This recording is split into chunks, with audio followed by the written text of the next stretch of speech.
Hello students, how are you? Hope you all are very well.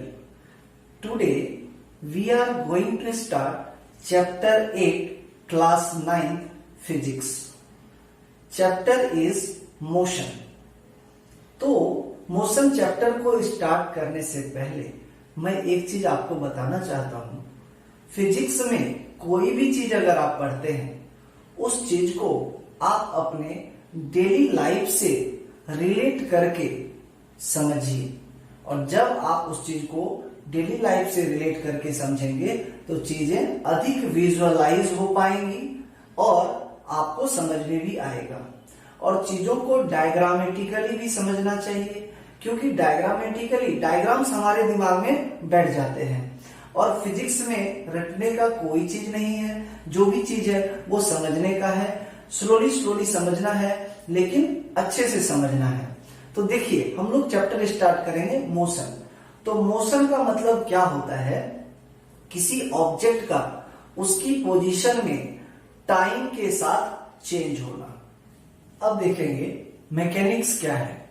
तो mechanics is the branch of physics in which we study about rest और motion of a material object. कोई object rest में है या फिर object motion में है तो उसकी स्टडी करते हैं मैकेनिक्स में। मैकेनिक्स तीन टाइप के होते हैं: स्टैटिक्स, काइनेमेटिक्स एंड डायनामिक्स। तो देखो, स्टैटिक्स क्या होती है, काइनेमेटिक्स क्या होती है, डायनामिक्स क्या होती है, ये तीनों चीजें आपको बताता हूं। स्टैटिक्स का मतलब होता है कि कोई भी ऑब्जेक्ट या तो रेस्ट में है, ऑब्जेक्ट इज इन रेस्ट और in equilibrium.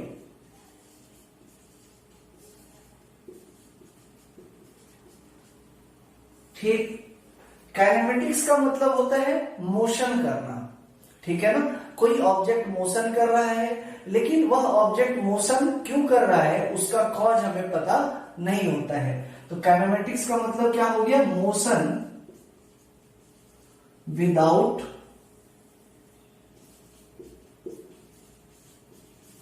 knowing the cause। हमें रीजन नहीं पता होता है कि ऑब्जेक्ट मोशन क्यों कर रहा है, ठीक, लेकिन मोशन होता है। This thing is called kinematics. अब डायनेमिक्स क्या होती है कि मोशन तो होगा इसमें भी, और लेकिन इसमें कॉज पता होगा कि क्यों मोशन हो रहा है। Motion with knowing cause. अब तीनों को समझो। ऑब्जेक्ट या तो रेस्ट में है या फिर इक्विलिब्रियम में है। रेस्ट का तो मतलब समझ गए कि ऑब्जेक्ट अपनी पोजीशन में टाइम के साथ साथ चेंज नहीं करता है, तो ऑब्जेक्ट रेस्ट में कहलाएगा। इक्विलिब्रियम का मीनिंग क्या हुआ? जैसे सपोज करो कि ये एक टेबल है, इस टेबल पर एक ऑब्जेक्ट, हमने एक बॉक्स रख दिया, इस बॉक्स पर इस डायरेक्शन में 10 न्यूटन का फोर्स लगाया और इसी ऑब्जेक्ट पर इस डायरेक्शन में 10 न्यूटन का फोर्स लगाया। एज ए रिजल्ट क्या होगी? ये बॉक्स किधर भी नहीं जाएगी। ये भी 10 न्यूटन लगाया, ये भी 10 न्यूटन लगाया, तो बॉक्स क्या रह जाएगी? रेस्ट में रह जाएगी। तो इस सिचुएशन को क्या बोलते हैं? स्टैटिक्स बोलते हैं। काइनेमेटिक्स में क्या होगा? ऑब्जेक्ट मोशन करेगा, लेकिन क्यों कर रहा है मालूम नहीं, ठीक है ना। इसको क्या बोलते हैं हम लोग? काइनेमेटिक्स।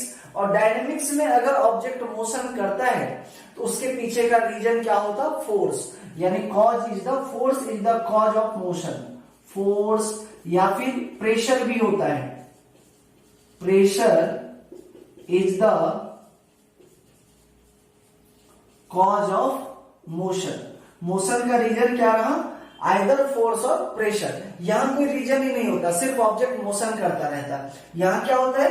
ऑब्जेक्ट या तो रेस्ट में होगी या फिर इक्विलिब्रियम होगी। अब देखिए, रेस्ट की डेफिनेशन क्या है? When an object does not change their position with respect to surrounding या फिर reference point with the passes of time. अगर कोई ऑब्जेक्ट किसी रेफरेंस पॉइंट या फिर अपने सराउंडिंग के साथ टाइम के साथ साथ अपनी पोजीशन को नहीं बदलता है तो ऑब्जेक्ट क्या कहलाती है, रेस्ट में। एग्जांपल के लिए आपका स्कूल, आपके घर, आपके प्लेग्राउंड्स जहां डेली आप खेलते हो, these are the examples of rest. Motion क्या है, when an object changes their position with respect to some reference point or surrounding with the passage of time, object is called in state of motion। Example के लिए कोई car चल रही है तो moving car आप बोल सकते हो, मूविंग ट्रेन बोल सकते हो। आप लिख रहे होते हो तो आपका हाथ मोशन में है, ठीक है ना। जैसे कि अर्थ जो है अपने एक्सिस पर स्पिन करती है और सन के चारों तरफ रिवॉल्व करती है, तो अर्थ का मोशन भी क्या हो गया कि वो तो मोशन में चला गया, सर्कुलर मोशन हुआ वैसे, ठीक। This are the examples of motion. Now what is reference point.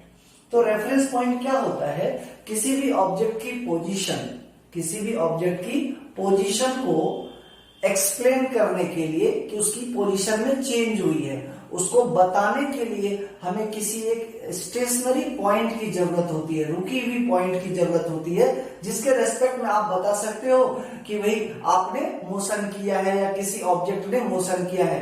That reference thing is called reference point. Usually in physics reference point is nothing, it is called origin. Origin तो आपको पता ही होगा, Cartesian system में origin ऐसा होता है ना, ये ओरिजिन, ये पॉजिटिव एक्स एक्सिस, ये पॉजिटिव वाई एक्सिस, ये नेगेटिव वाई एक्सिस, ये नेगेटिव एक्स एक्सिस, तो ये क्या कहलाता है, ओरिजिन। और ओरिजिन की कोऑर्डिनेट क्या होती है, 0 0। तो प्राय रेफरेंस पॉइंट फिजिक्स में क्या लिया जाता है, ओरिजिन लिया जाता है।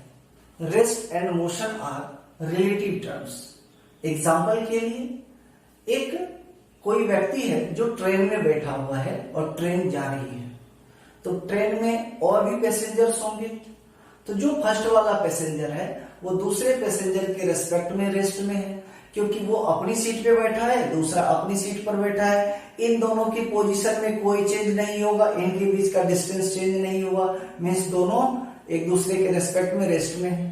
लेकिन अगर कोई इंसान ट्रेन के बाहर है तो उसके रेस्पेक्ट में वो क्या ऑब्जर्व करेगा, train is moving and the passenger sitting in the train are also moving.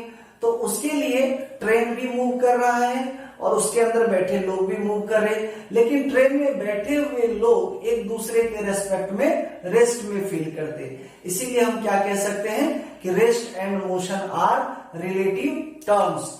और भी इसके एग्जांपल्स हैं, जैसे आप अर्थ के सरफेस पर खड़े हो और अर्थ मूव कर रही है, आप अर्थ के सरफेस पर खड़े हो, अर्थ मूव कर रही है। आप अगर खड़े हुए हो तो आपको लगता है कि मैं रेस्ट में हूं, मेरा घर रेस्ट में है, मेरी स्कूल रेस्ट में है, जबकि ऐसा नहीं है, क्योंकि आपको मालूम है कि अर्थ क्या करता है, सन के अराउंड सर्कुलर ऑर्बिट में चक्कर लगाता रहता है।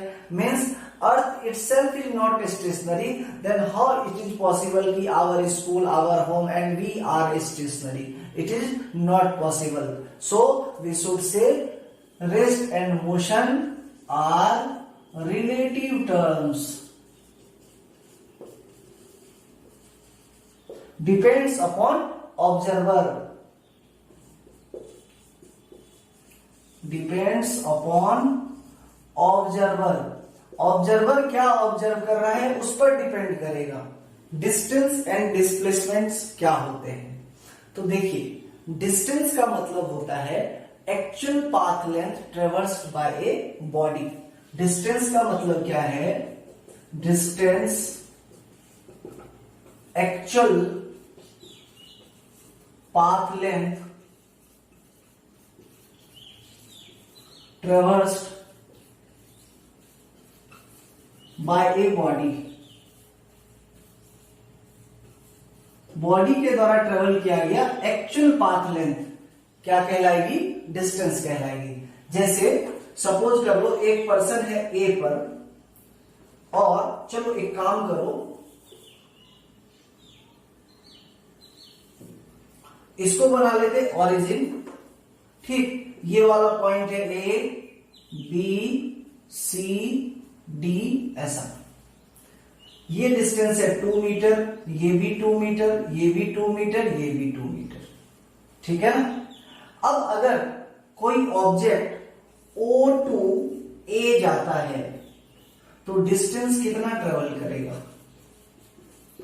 O से A तक गया तो डिस्टेंस तो 2 मीटर की ट्रेवल करेगा।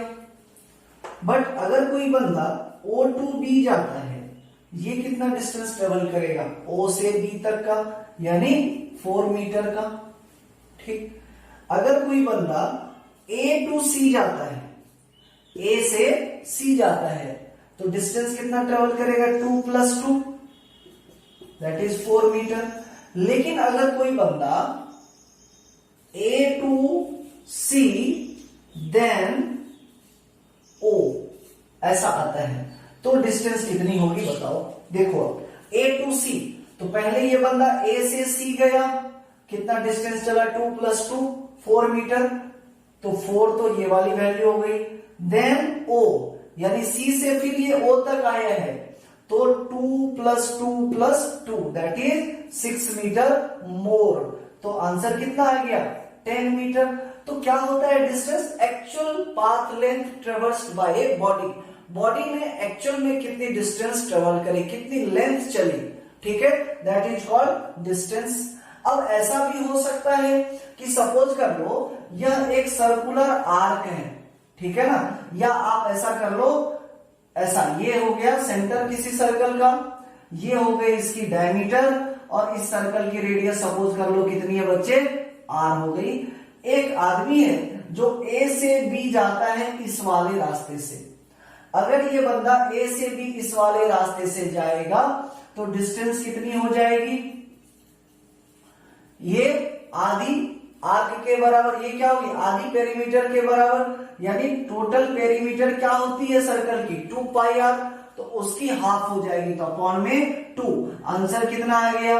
पाई आर मीटर का डिस्टेंस ये चलेगा। लेकिन अगर ये बंदा A से B ऐसे सीधा जाता है, ये कौन से रास्ते से हो गया? Through circular path. लेकिन अगर ये बंदा थ्रू स्ट्रेट पाथ जाएगा, सीधी लाइन में जाएगा यहां से यहां, तो R प्लस R कितना डिस्टेंस ये ट्रेवल करेगा? 2R। This is called distance. तो ये भी डिस्टेंस है, ये भी डिस्टेंस है, ठीक है ना, दोनों की वैल्यू भी अलग अलग आ गई। तो डिस्टेंस की प्रॉपर्टी क्या है कि ये सिर्फ रास्ते की लेंथ को मेजर करता है। चाहे आप तिरछा जाओ, सीधा जाओ, स्ट्रेट जाओ, सर्कुलर पाथ पे जाओ, किसी भी रास्ते से आप जाओ, डिस्टेंस क्या होती है? Actual path length traversed by a body is called distance. तो डिस्टेंस के पास कुछ प्रॉपर्टीज होती है डिस्टेंस की, जैसे इसकी यूनिट मेजर करने के लिए यूनिट क्या रखते हैं? मीटर। एसआई यूनिट में क्या रखते हैं? इसकी यूनिट मीटर रखते हैं। कुछ लोग किलोमीटर भी बोलते हैं, सेंटीमीटर भी बोल सकते हो। इसके पास डायरेक्शन नहीं होती है, ठीक है ना, नो डायरेक्शन, यानी किसी भी रास्ते से चले जाओ वो डिस्टेंस ही कहलाएगी, ठीक है ना, नो डायरेक्शन। चूंकि इसके पास डायरेक्शन नहीं होती, इसीलिए डिस्टेंस को एक और नाम से जाना जाता है, उसे कहते हैं scalar. No direction, hence distance is a scalar quantity. यानी स्केलर क्वांटिटी एक ऐसी क्वांटिटी होती है बच्चे लोग जिसके पास की डायरेक्शन नहीं होता है, सिर्फ मैग्नीट्यूड होती है, ठीक है। और डिस्टेंस की वैल्यू ऑलवेज पॉजिटिव होती है, ऑलवेज पॉजिटिव होती है, नेगेटिव नहीं होती। और अगर ट्रेवल किया गया है तो पॉजिटिव ही होगा, अगर ट्रेवल नहीं किया गया डिस्टेंस तो 0 कहलाएगी, उसके द्वारा ट्रेवल की गई डिस्टेंस। समझ गए बात को क्या? तो यूनिट क्या होती है? मीटर या किलोमीटर। इसके पास कोई डायरेक्शन नहीं होती, डायरेक्शन नहीं होने की वजह से इसे क्या बोलते हैं? Scalar quantity. और इसकी वैल्यू ऑलवेज पॉजिटिव होती है, तो 0.1, 0.2, 0.3, ये तीनों पॉइंट आपको याद रखना चाहिए। डिस्प्लेसमेंट क्या होती है? तो डिस्प्लेसमेंट होता है, displacement it is the shortest distance between initial point and final point. Shortest distance between initial point and final point. Shortage distance, और शॉर्टेज डिस्टेंस हमेशा कैसा होता है? Straight line distance.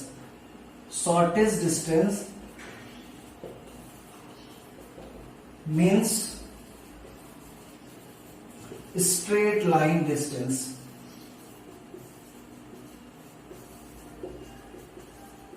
Straight line distance यानी shortage distance क्या हो गया? Straight line वाला. अब देखो, सपोज कर लो यही था अभी ओरिजिन हमारा, ठीक? ये था पॉइंट ए, बी, सी और डी. सभी डिस्टेंसेस कितने थे? 2-2 मीटर के थे.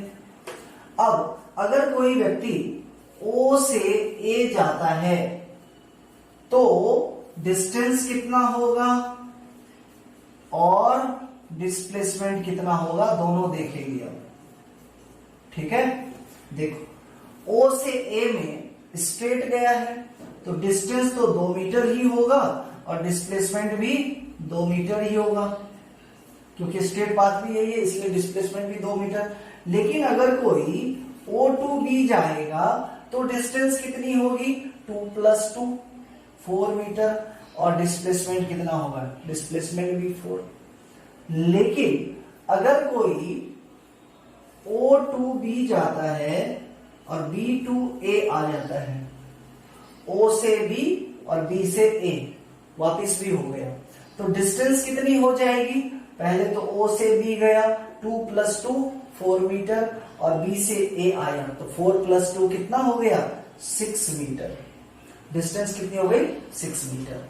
अब देखो डिस्प्लेसमेंट कितनी होगी? O to B, B to A. देखो O से B यानी 4 और B से A 2 माइनस कितना बच गया? 2 मीटर. और इसे भी देखो इनिशियल पॉइंट ये था, फाइनल पॉइंट ये, तो इनिशियल पॉइंट और फाइनल पॉइंट के बीच का शॉर्टेस्ट लेंथ कितना है? 2 मीटर है. लिखा है ना, shortest distance between initial point and final point is called displacement. तो O हमारा इनिशियल पॉइंट था, A फाइनल पॉइंट है, तो डिस्प्लेसमेंट क्या हो गई? 2. अब देखो अगर मान लो O to B गया और B to O वापिस आ गया तो देखो डिस्टेंस कितनी होगी? O से B और B से O, तो 4 मीटर जाने का और 4 मीटर वापिस आने का, तो डिस्टेंस तो हो गई कितनी? 8 मीटर. और डिस्प्लेसमेंट क्या हो गई जरा देखो? O से B, B से O. जो पॉइंट इनिशियल में वही पॉइंट फाइनल, तो इनिशियल से फाइनल यानी सेम ही पॉइंट है. इसका मतलब डिस्प्लेसमेंट क्या हो गई? 0. डिस्प्लेसमेंट हुआ ही नहीं. अब जरा सोचो, एक पॉइंट इधर कोई लगा देते हैं हम लोग M और ये वाली भी लेंथ कितनी है? 2 मीटर. अब जरा बताओ O to D 2M, O से D गया और D से वापिस कहां आया? M. तो डिस्टेंस कितनी होगी और डिस्प्लेसमेंट कितनी होगी? O से D तक, इस वाले पॉइंट तक ना, 2 + 2 4 + 2 6 + 2 8, 8 + 8 16 रिटर्न हो गया. 16 + 2 कितनी हो गई? 18. तो डिस्टेंस कितनी हो गई बच्चे? 18 मीटर.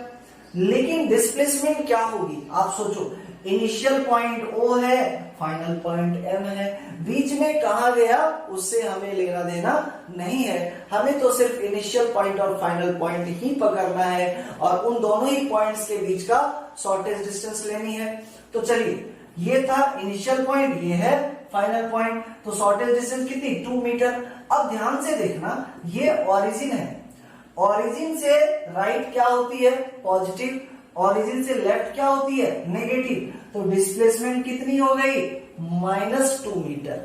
इससे कंक्लूजन ये निकलता है कि डिस्प्लेसमेंट में बी पॉजिटिव, 0 और नेगेटिव. आप देखो पॉजिटिव वैल्यू भी आई है, 0 भी आई है और नेगेटिव भी आई है. लेकिन डिस्टेंस ऑलवेज क्या रहती है, पॉजिटिव रहती है। इसकी भी यूनिट वैसी होगी, मीटर होगी, या फिर आप किलोमीटर लिख सकते हैं, ठीक जैसा डिस्टेंस का होता था। सिमिलरली यह एक वेक्टर क्वांटिटी है, यह एक vector quantity, it has direction, so displacement is a vector quantity। लेकिन डिस्टेंस क्या थी, स्केलर क्वांटिटी थी, क्योंकि डिस्टेंस को मेजर तो किया जा सकता था लेकिन उसको डायरेक्शन से कोई मतलब नहीं था। क्वेश्चन है, यह एक रेक्टेंगुलर बॉक्स है, ए बी सी डी और ए, इसकी लेंथ है 4 मीटर और ब्रेथ कितनी है 3 मीटर। हमें इसमें distance and displacement find out करनी है। फाइंड डिस्टेंस एंड डिस्प्लेसमेंट, मैं इसी में बना देता हूं।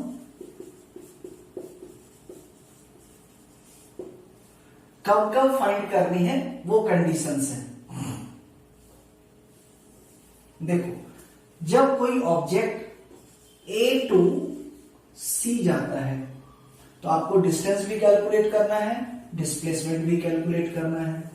जब कोई ऑब्जेक्ट ए टू डी जाता है तो आपको इस सिचुएशन में भी डिस्टेंस और डिस्प्लेसमेंट कैलकुलेट करनी है। और जब कोई ऑब्जेक्ट सी टू ए आता है तो भी आपको डिस्टेंस एंड डिस्प्लेसमेंट कैलकुलेट करनी है। ध्यान से देखोगे, जब हम ए से सी जाएंगे, ए से सी जाने का तरीका ए टू सी वाया मैं लिख देता हूं बी। ए से सी कैसे जाना हो रहा है, बी के थ्रू हो रहा है। और ए से डी कैसे हो रहा है, वाया बी सी, और सी से ए डायरेक्ट।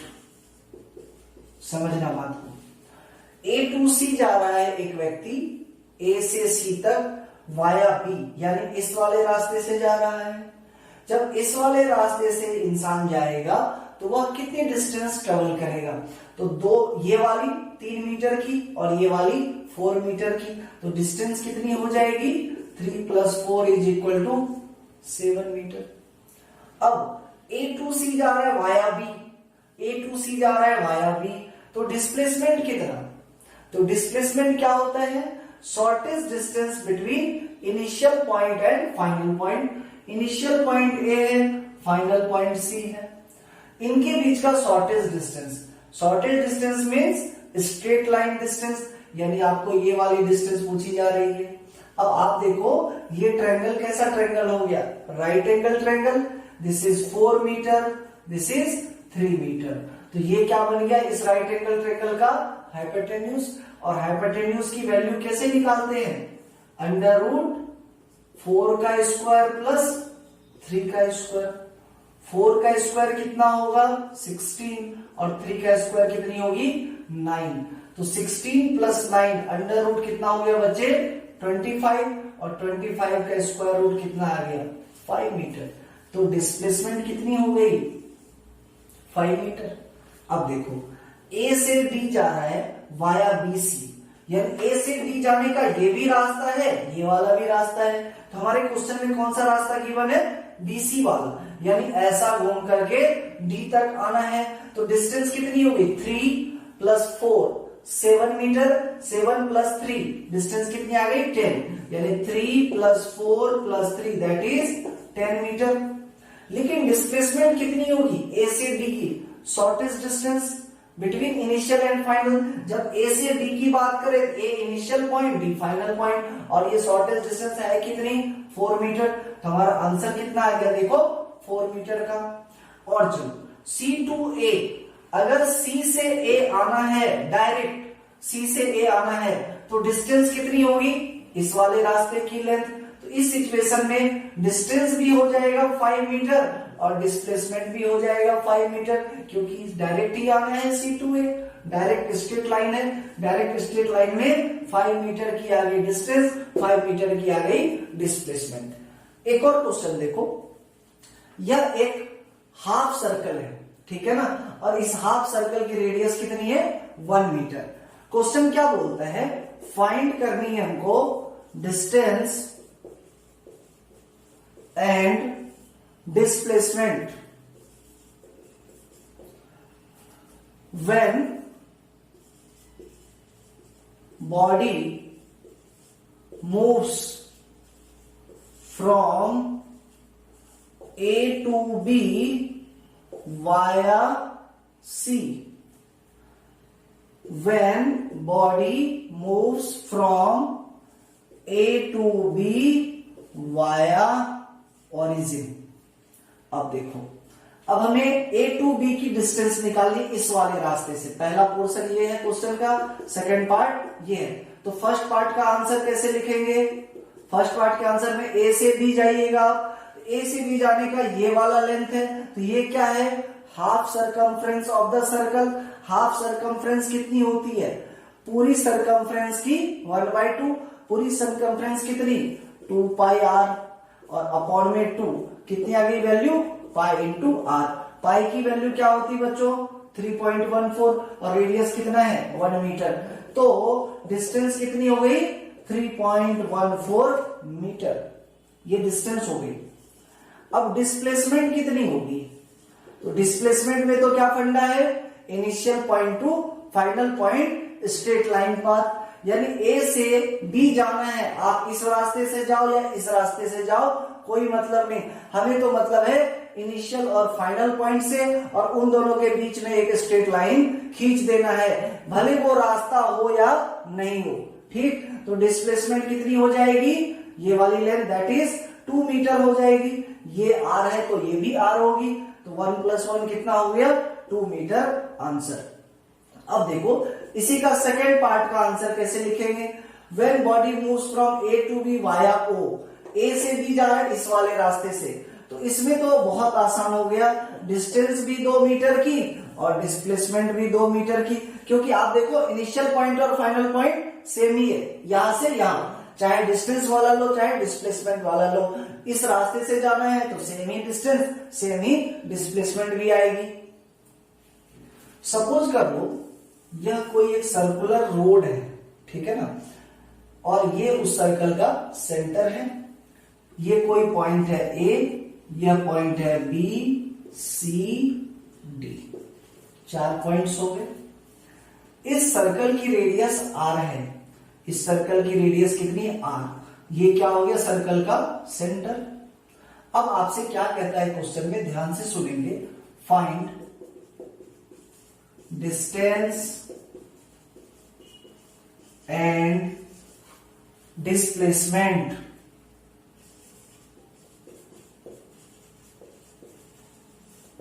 सभी केसेस में, जो भी केसेस आपको क्वेश्चन में गिवन है। फर्स्ट केस सपोज कर लो, पार्टिकल जाती है A to B, तो आपको डिस्टेंस और डिस्प्लेसमेंट फाइंड करनी है। सेकंड है पार्टिकल जाती है A to C। Third case है पार्टिकल जाती है A to D।